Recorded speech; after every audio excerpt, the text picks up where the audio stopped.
Hello students, Mrs. Veena, Associate Professor in Chemistry, Shrimati Narbada Devi Bihani, Government PG College, Nohar, District Hanumangarh. Effect of temperature on addition reaction. जी हाँ, आज एल्केडाइन्स के chapter के अंतर्गत हम दो topics के बारे में चर्चा करेंगे। पहला रहेगा effect of temperature on electrophilic addition reaction in 1,3-butadiene, that is 1,4 addition and 1,2 addition. और दूसरा जो चर्चा का टॉपिक रहेगा वो रहेगा फ्री रेडिकल एडिशन रिएक्शन, यानी 1,3-butadiene की एडिशन रिएक्शंस जो 1,2 एंड 1,4 एडिशन रिएक्शन है उसमें परऑक्साइड की उपस्थिति में मुक्त मूलक क्रियाविधि के द्वारा संपन्न होने वाली योगात्मक अभिक्रिया के बारे में हम चर्चा करेंगे। तो पहला टॉपिक है आज का effect of temperature on addition reaction, ताप का प्रभाव। 1,3-butadiene में इलेक्ट्रोफिलिक एडिशन रिएक्शंस में दो प्रकार के योगात्मक उत्पाद बनते हैं। पहला 1,2 योगात्मक उत्पाद तथा दूसरा 1,4 एडिशन प्रोडक्ट। अब इनकी क्वांटिटी, रिलेटिव क्वांटिटी, ये रिएक्शन के टेम्परेचर पर निर्भर करती है। जैसे एक एग्जांपल हम लेते हैं यहाँ पे 1,3-butadiene पर हाइड्रोजन ब्रोमाइड का एडिशन रिएक्शन। तो यहाँ इस शीट पर आप देख रही हैं दो भिन्न भिन्न टेम्परेचर पर 1,2 addition product and 1,4 addition product के यील्ड जो है वो अलग अलग मात्रा में प्राप्त होते हैं। -80 डिग्री सेंटीग्रेड पर अगर 1,3-butadiene और हाइड्रोजन ब्रोमाइड की रिएक्शन करवाई जाती है तो 1,2 एडिशन प्रोडक्ट मुख्य उत्पाद के रूप में प्राप्त होता है, यानी 80% यील्ड 1,2 एडक्ट की बनती है और 1,4 एडिशन प्रोडक्ट 20% प्राप्त होता है। परंतु दूसरी तरफ यदि अभिक्रिया के तापक्रम को बढ़ाया जाता है, 45 डिग्री सेंटीग्रेड पर 1,3-butadiene और हाइड्रोजन ब्रोमाइड की अभिक्रिया करवाई जाए तो उत्पाद की मात्रा में बिल्कुल विपरीत अनुपात देखने को मिलता है। -80 डिग्री सेंटीग्रेड पर जहाँ पर 1,2 एडिशन प्रोडक्ट अधिक मात्रा में मुख्य उत्पाद के रूप में बनता है, वहीं 45 डिग्री सेंटीग्रेड पर 1,4 एडिशन प्रोडक्ट मुख्य उत्पाद के रूप में बनता है। लगभग 85% इसकी यील्ड रहती है और 15% 1,2 एडिशन प्रोडक्ट इसमें प्राप्त होता है। यानी 1,3-butadiene की electrophilic addition reaction temperature controlled होती है, यानी तापमान पर निर्धारित होती है। एक और बहुत इम्पोर्टेंट पॉइंट यहाँ पर आता है, वो ये आता है कि उच्च ताप पर 1,2 योगात्मक उत्पाद 1,4 योगात्मक उत्पाद में पुनर्विन्यासित हो जाता है, यानी रीअरेंज हो जाता है और इस प्रकार से हाई टेम्परेचर पर दोनों ही प्रोडक्ट्स में एक इक्विलिब्रियम मेंटेन हो जाता है, यानी हाई टेम्परेचर पर 1,2 एडिशन प्रोडक्ट 1,4 एडिशन प्रोडक्ट में रीअरेंज हो जाता है, और इसका कारण है हाई टेम्परेचर पर 1,4 एडिशन प्रोडक्ट का अधिक स्थायी होना। तो निम्न तापक्रम पर योगात्मक उत्पाद की सापेक्ष मात्राएं अभिक्रिया की गति पर निर्भर करती है। बहुत इंपॉर्टेंट पॉइंट है ये कि निम्न ताप पर योगात्मक उत्पाद की सापेक्ष मात्राएं अभिक्रिया की गति पर निर्भर करती है, तथा 1,2 योग 1,4 योग की अपेक्षाकृत अधिक तेजी से संपन्न होता है। इसलिए 1,2 योगात्मक उत्पाद अधिक मात्रा में बनता है। ये बात है जबकि 1,3 ब्यूटाडाइन और हाइड्रोजन ब्रोमाइड की रिएक्शन लोअर टेम्परेचर पर हो रही हो। दूसरी तरफ उच्च तापक्रम यानी हाई टेम्परेचर पर योगात्मक उत्पाद की सापेक्ष मात्राएं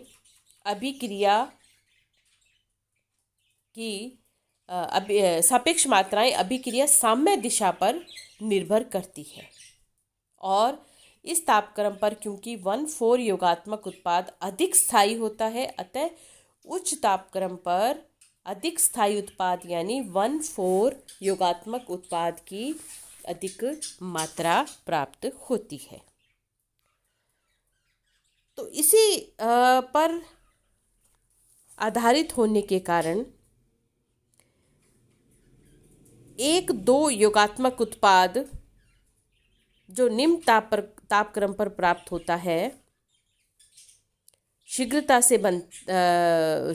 से वो बनता है। इसलिए 1,2 योगात्मक उत्पाद को गतिकीय उत्पाद कहते हैं, काइनेटिक प्रोडक्ट।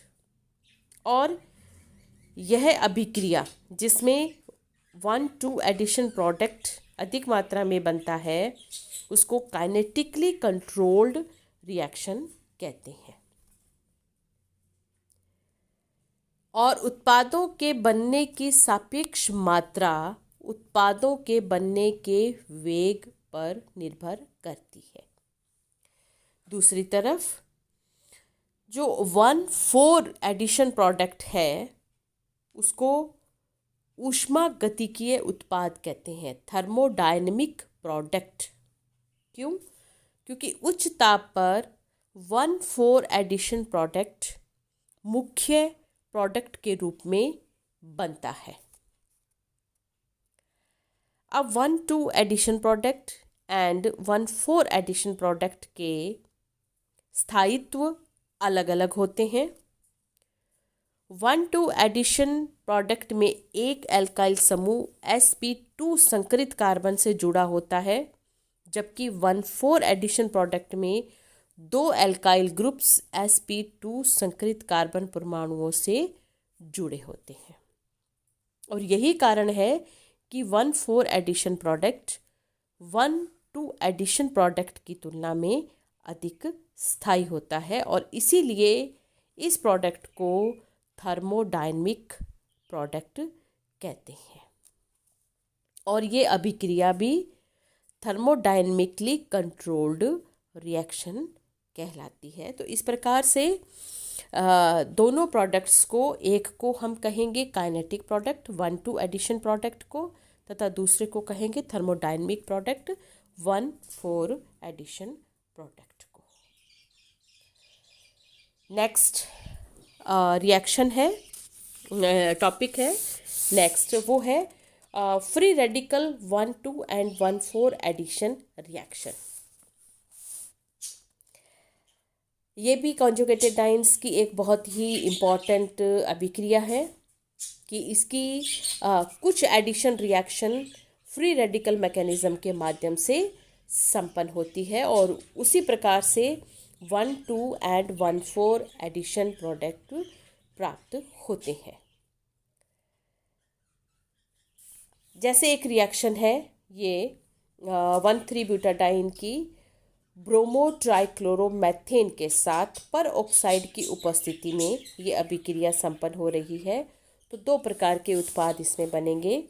1,2 एडिशन प्रोडक्ट जो है 3 ब्रोमो 5,5,5 ट्राइक्लोरो 1 पेंटीन जो है 1,2 एडिशन प्रोडक्ट, और दूसरा है 1 ब्रोमो 5,5,5 ट्राइक्लोरो 2 पेंटीन और ये है 1,4 एडिशन प्रोडक्ट।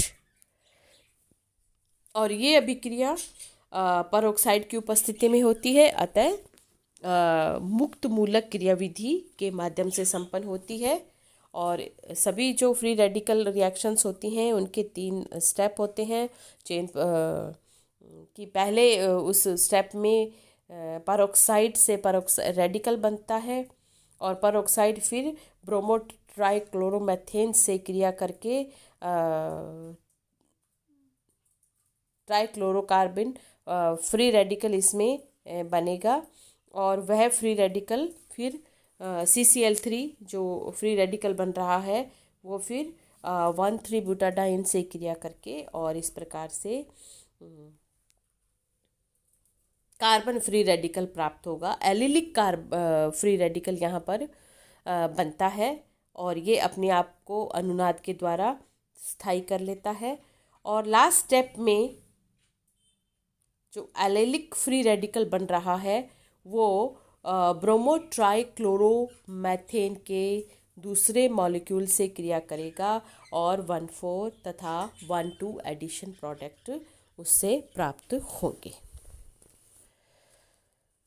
अब यहाँ पर एक पॉइंट जो बहुत ही इम्पोर्टेंट है वो ये है कि कॉन्जुगेटेड डाइन्स सिंपल एल्कीन्स की अपेक्षा अधिक स्थायी हैं, इसलिए मुक्त मूलक योगात्मक अभिक्रियाओं में सामान्य एल्कीन्स की अपेक्षा कॉन्जुगेटेड डाइन्स की क्रियाशीलता कम होनी चाहिए। परंतु वास्तव में क्या होता है कि मुक्त मूलक योगात्मक अभिक्रियाओं में कॉन्जुगेटेड डाइन्स की क्रियाशीलता सामान्य एल्कीनों की अपेक्षा अधिक होती है। मैं पुनः रिपीट करती हूँ इस पॉइंट को कि मुक्त मूलक योगात्मक अभिक्रियाओं में कॉन्जुगेटेड डाइन्स की क्रियाशीलता सामान्य एल्कीनों की अपेक्षा अधिक होती है। और इसका कारण ये है कि कॉन्जुगेटेड डाइन्स की फ्री रेडिकल एडिशन रिएक्शन में एलिलिक फ्री रेडिकल इंटरमीडिएट के रूप में बनता है जो कि सामान्य एल्कीन्स के बने फ्री रेडिकल की अपेक्षा अधिक स्थायी होता है। ये भी बहुत इम्पोर्टेंट पॉइंट है कि एलिलिक फ्री रेडिकल सामान्य एल्कीन से बने फ्री रेडिकल की तुलना में अधिक स्थायी होता है, इसलिए इनकी क्रियाशीलता भी अधिक होती है। तो स्टूडेंट्स, आज की इस क्लास में हमने एल्केडाइंस के 2 बहुत ही इम्पॉर्टेंट टॉपिक पे चर्चा की। पहला था टेम्परेचर डिपेंडेंट एडिशन रिएक्शन और effect of temperature on addition reaction, and second free radical addition reaction of one three butadiene. Thank you so much.